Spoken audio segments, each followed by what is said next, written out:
Today we want to go over just a few of the rules related to apostrophes and their use for showing possession of something. So you've got a noun that possesses something else and you want to show possession. Sometimes it can be confusing to know where exactly to put that apostrophe. Before the S, after the S, to add an extra S. And so we just want to go over not all the rules related to the use of apostrophes, but just a few of the select ones. And I've got them on the board here behind me, so we're going to go over those briefly. Once again, apostrophes related to possession, not apostrophes in contractions or things like this, but to show possession.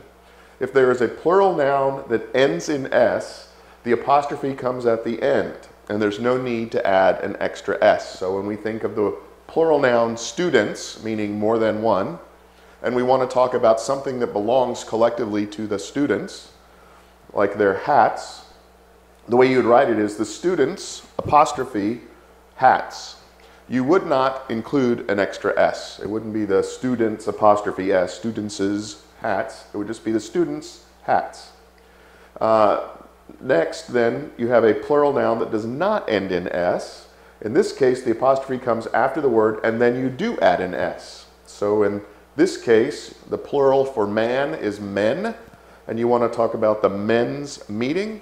So you put the word men, apostrophe, S, and meeting. So in the first one, it's a plural noun that ends in S. You just put the apostrophe and you're done. And the second one, the plural does not end in S, so you add the apostrophe, then the S, and what's possessed. And then finally, if you've got a singular noun that ends you've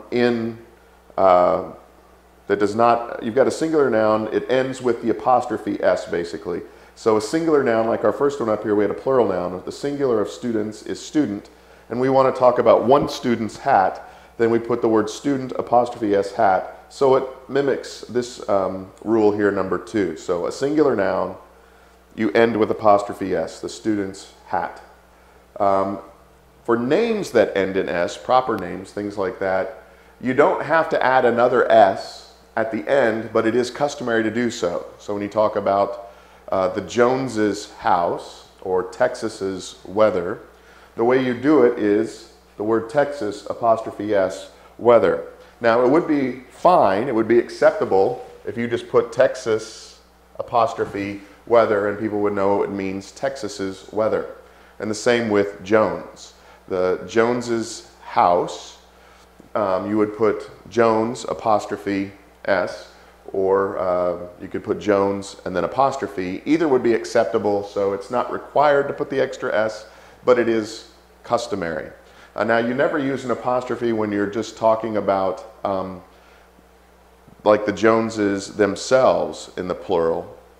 The Joneses went to Africa. In that case, you put Jones and then ES. You don't put an apostrophe there at all.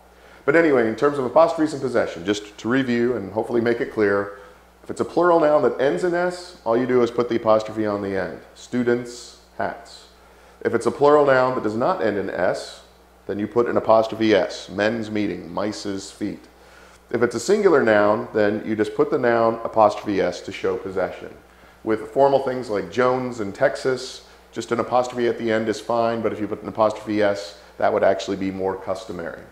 I hope this has been clear. If not, or you'd like to learn more about this, then underneath this video, if you look right beneath the video, there's a link there. If you'll click on that link, it'll take you to the website that has related information to this, more information about things related to this.